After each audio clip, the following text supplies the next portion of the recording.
কালের বিবর্তনে হারিয়ে যেতে বসেছে রং বেরঙের জনপ্রিয় হাওয়াই মিঠাই। 18 শতক থেকে শুরু করে 21 শতক পর্যন্ত সকল বয়সের সকল শ্রেণী পেশার মানুষের প্রিয় খাবার হাওয়াই মিঠাই। আরিফ ইফতেখারের তথ্য ও ছবি নিয়ে ডেস্ক রিপোর্ট। বিসমিল্লাহির রহমানির রহিম।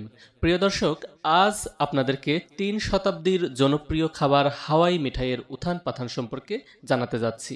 আমাদের সঙ্গেই থাকুন আর উপভোগ করতে থাকুন বিলুপ্তপ্রায় ইতিহাস ও ঐতিহ্যের এরকম সুন্দর সুন্দর নিদর্শন। চলুন দর্শক, আমরা দেখে আসি হাওয়াই মিঠাইয়ের ইতিহাস। হাওয়াই মিঠাইয়ের আগমন ইতালিতে। তখন চিনির ঘন রসকে প্রক্রিয়াজাতকরণের মাধ্যমে সুতার মতো করে এটি বানানো হতো। 18 শতক পর্যন্ত ঘরোয়াভাবে এটি তৈরি করা হতো। 1897 সালে মার্কিন উইলিয়াম মরিসন ও জন সি ওয়ার্টন সর্বপ্রথম হাওয়াই মিঠাইয়ের যন্ত্র উদ্ভাবন করেন। আধুনিক পদ্ধতিতে এ খাবার তৈরি শুরু হওয়ার পরও এটি খুব জনপ্রিয়তা পায়নি। তবে যখনই এ খাবার 1904 সালে সেন্ট লুইস বিশ্বমেলায় গেল, তখনই জনপ্রিয়তা বাড়তে থাকে হুড়মুড় করে। বিশ্বমেলায় যাওয়ার পরই মূলত খাবারটির জনপ্রিয়তা বৃদ্ধি পায়। কাঠির মাথায় যেন এক টুকরা গোলাপি কিংবা সাদা রঙের মেঘ, এটি মুখে দিলেই মুহূর্তের মধ্যেই মিলে যায় মুখের মধ্যে। নাম রাখা হয়েছে হাওয়াই মিঠাই। এটা মোটেও পেট ভরে খাওয়ার মতো কোনো খাবার নয়। নরম তুলতুলে কাঠিতে মুড়ানো বলের মতো দেখতে মিষ্টি স্বাদযুক্ত খাবার এটি। কোথাও বেড়াতে গেলে প্রায় সব ছোট ছেলেমেয়েরা এমনকি বড়রাও এই কাঠির মাথায় এক টুকরা মেঘ খাওয়ার জন্য ব্যস্ত হয়ে ওঠে। হাওয়াই মিঠাই তৈরির যন্ত্রের নিচের অংশে একটি মোটর চালিত চুলা থাকে। এখানেই সাদা চিনিকে তাপ দিয়ে গলিয়ে ঘন ক্যারামেলে পরিণত করা হয়। এরপর তার সঙ্গে মেশানো হয় ফুড কালার। গন্ধ ও স্বাদের জন্য নানান সুগন্ধিও ব্যবহার করা হয় ক্ষেত্র বিশেষে।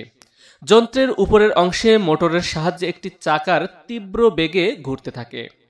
চাকাটিকে আবৃত করে থাকে একটি অতি সূক্ষ্ম ছিদ্রযুক্ত পাতলা স্টিলের পাত। গরম ঘন ক্যারামেল ছিদ্রযুক্ত সেই লোহার পাত দিয়ে বের হওয়ার সময় সেগুলো তীব্র গতিতে অনেক সূক্ষ্ম সুতার মতো বের হয়। বাতাসের সংস্পর্শে এসেই তা ঠান্ডা হয়ে যায়। এরপর একটি সরু কাঠি দিয়ে সুন্দর করে পেঁচিয়ে সংগ্রহ করা হয় এই হাওয়াই মিঠাই। হাওয়াই মিঠাইয়ের সাধারণত একটি কাঠিতে 30 গ্রামের মতো চিনি থাকে, আর বাদবাকি মানে 70 ভাগই থাকে হাওয়া কিংবা বাতাস। সেজন্যই এর নাম দেওয়া হয়েছে হাওয়াই মিঠাই। প্রিয় দর্শক, আমাদের দেশে হাওয়াই মিঠাই খুবই সস্তা দামে পাওয়া যায়। 10 টাকা থেকে 30 টাকার মধ্যে এই হাওয়াই মিঠাই বিক্রি করা হয়, কিন্তু বাইরের দেশগুলোতে এগুলোর দাম অনেক বেশি। রং বেরঙের হাওয়াই মিঠাই যা দেখতে চোখের শান্তি মেলে, হাওয়াই মিঠাই খেতে পছন্দ করে না এমন মানুষ খুঁজে পাওয়া কঠিন। তবে বাচ্চাদের কাছেই এটি সবচেয়ে বেশি জনপ্রিয়। তবে এখন হাওয়াই মিঠাই বেশি সহজলভ্য হলেও এর জনপ্রিয়তা আগেই বেশি ছিল।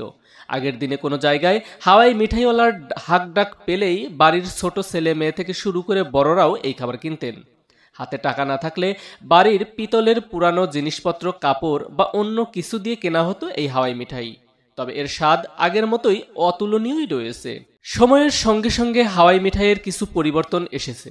যেমন আগে শুধু গোলাপি বা সাদা রঙের হাওয়াই মিঠাই বেশি দেখা যেত, কিন্তু এখন সেটা নীল, বেগুনি, হলুদ রং সহ বিভিন্ন রঙের দেখা যায়, যা বাচ্চাদেরকে আরো বেশি আকর্ষণ করে থাকে। আর অনেকগুলো রঙের কিছু থাকলেও সেখানে আপনার চোখ আটকাবেই। আবার তার মধ্যে যদি হয় হাওয়াই মিঠাইয়ের মতো এক হাওয়াইয়ে মিলিয়ে যাওয়া একটি খাবার, তাহলে তো কোনো কথাই নেই। হাওয়াই মিঠাইয়ের জনপ্রিয়তা যুগ যুগ ধরে চলে আসছে। এ খাবার খায়নি এমন মানুষ খুঁজে পাওয়া যাবে না। রাস্তাঘাটে, অলিতে গলিতে, পার্কে, মেলায় হাওয়াই মিঠাইয়ের দোকান থাকবেই। অনেকে মজা করে হাওয়াই মিঠাইকে চাঁদের বুড়ির মাথার পাকা চুল বলে থাকেন। বাংলাতে যেমন এর অনেকগুলো নাম রয়েছে, ঠিক তেমনি ইংরেজিতেও এর নাম cotton candy, fairy floss, candy floss কিংবা স্পুন সুগার নামে ডাকা হয়। হাওয়া পিঠে পাইলাম, তাই আমার বাচ্চার জন্য এই হাওয়া পিঠে কিনে নিলাম, খুব সুস্বাদু। আচ্ছা, এই হাওয়া পিঠে খাইছি। সে সময় কোনো বিস্কুট খাবার ভালো জিনিস ছিল না। আমরা এইগুলি স্কুলে যায়া এই খাবার গুনে খাইছি, কিন্তু এখন একটা মেশিন দেখে বলেন। হ্যাঁ, আমরা স্কুলে যাইছি, এটা বেশি বেশি খাইছি। ছেলে এখন খাওয়াটা ছিল না, এইটাই বেশি বেশি আমরা খাইছি। এখন বাড়ির ঘর আইছে, বাড়ির ঘরে নগদ বানায় নগদ খায়। লগত খাই, লগত বানাই, লগত খাই।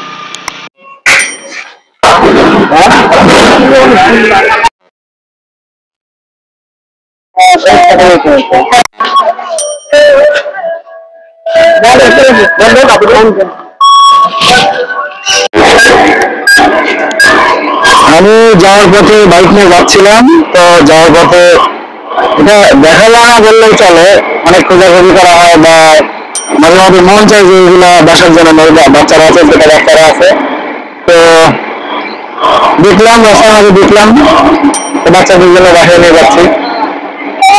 আর মূলত এগুলো এখন গ্রাম অঞ্চলে পাওয়া যায় না বললেই চলে। আগে আমরা অনেক দেখেছি, ছোটবেলায় অনেক দেখছি, তো এগুলোর পর সবাই খুব উৎসুক ছিল। এগুলো আসলে সবাই ছোটবেলায় আমরা কিছু কিছু হাত পা মিলি, বিষয়টা খুবই ইন্টারেস্টিং মনে পড়লো, তার জন্য দাঁড়াইলাম।